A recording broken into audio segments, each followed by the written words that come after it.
This is the best of the week on Relevant Radio.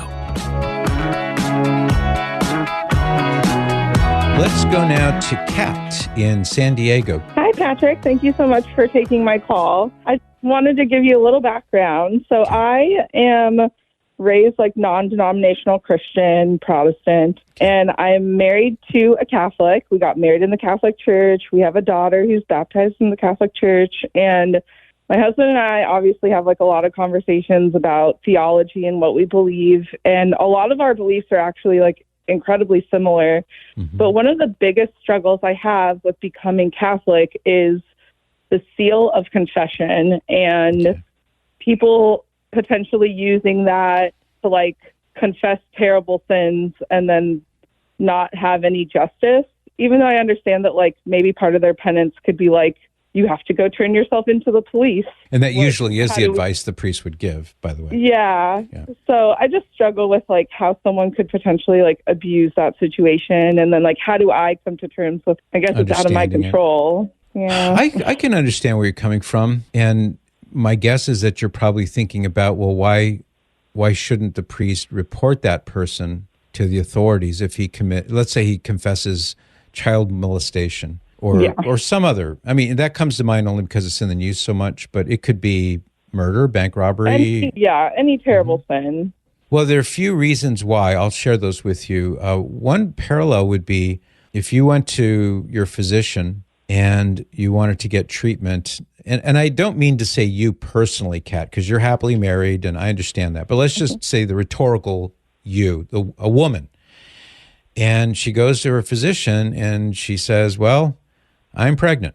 This is not my husband's baby. Well, would you want your physician to say, hang on, I got to go call your husband and let him know? Or would you want the physician to maintain a privacy between you as the patient and her as the physician? I think most people are going to recognize in that very serious situation that it's not the physician's obligation or role to call and say, guess what? Your wife, ... Okay. Let's say it wasn't in a marriage situation. Let's say it was something like where the patient-physician privilege would obtain, and even though maybe an injury was sustained that involved doing something illegal, the physician is not obligated by the law to report it. And we can see how, a lot of people, they would just never go seek treatment. They might die. If they thought, well, if I go in, the physician's going to rat me out and tell the police or, something like that. The same thing is true when it comes to the priest and confession, but it's at an even higher level because the forgiveness of sins is dependent upon contrition, being truly sorry for your sins. And maybe you already know these things, so forgive me if I'm saying things that you're already familiar with.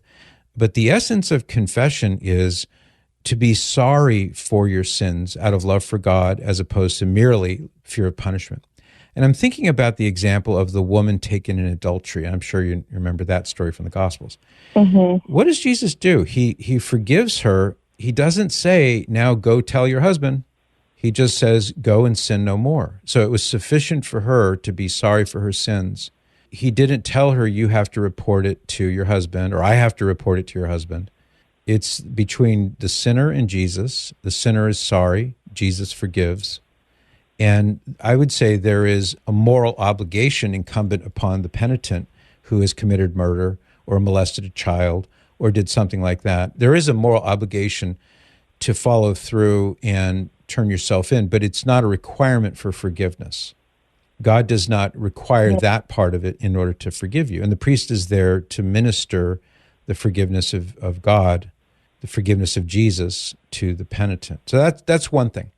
Another thing, and I think this is certainly more practical, is that if the priest did not have a seal of confession and could say anything to anybody about what you said, very few people would ever go to confession. They would be afraid to, because what if the priest decides that he wants to turn me into the police? What if he decides that he's going to divulge to my family or my kids or my wife or your husband or whatever the sins that he hears in the confessional?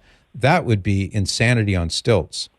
And nobody would go to confession and avail themselves of the sacrament. So that's more of a practical thing, I think. Even Jesus, when he established the sacrament in John chapter 20, beginning in verse 22, he breathes on the apostles and he says, he who sins you forgive or forgiven them, he who sins you hold bound or held bound.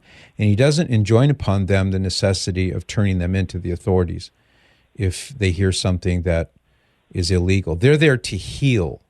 They're not the arm of justice as a physician to heal the truly sorry penitent. I'm grateful for that, honestly.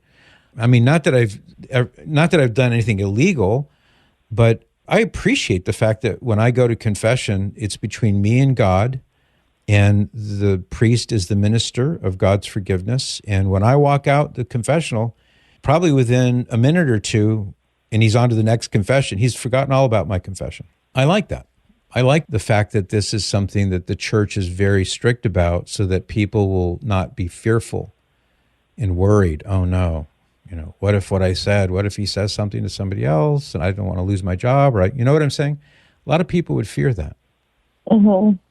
Are there ever cases where priests would check in on how the sins are that you've confessed?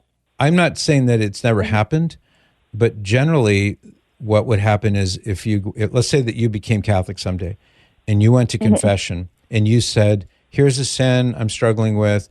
The priest would not come up to you a month later and say, oh, by the way, how's that sin coming? He wouldn't do that. Yeah. Maybe you'd be brought up during confession at a later time. Only by you. Only if you brought it up.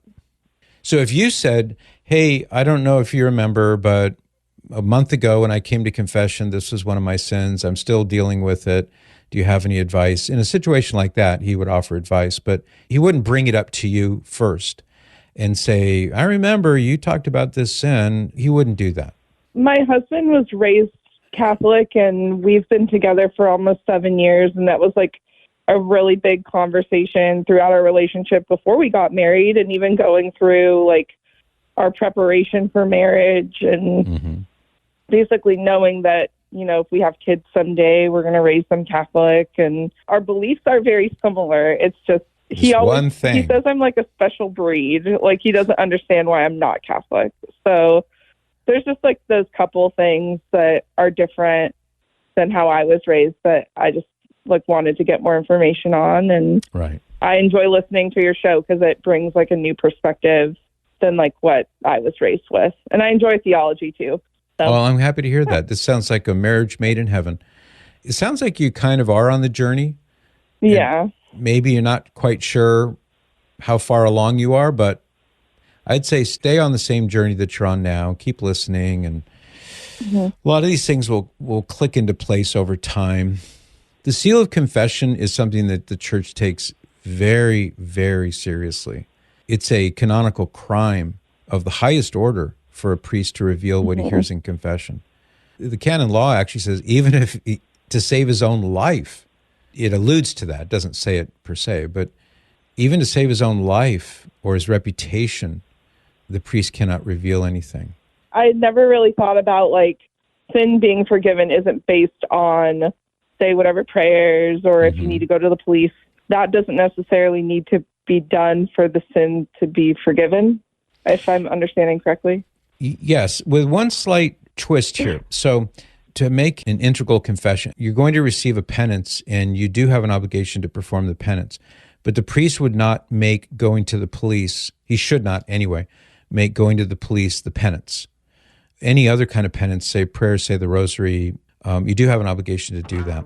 This is really good, Kat. I'm glad you called. I was going to recommend a movie to you. It's called I Confess. It's an Alfred Hitchcock movie, and it's a movie version of exactly what you're talking about. It's really good. I Confess by Alfred Hitchcock.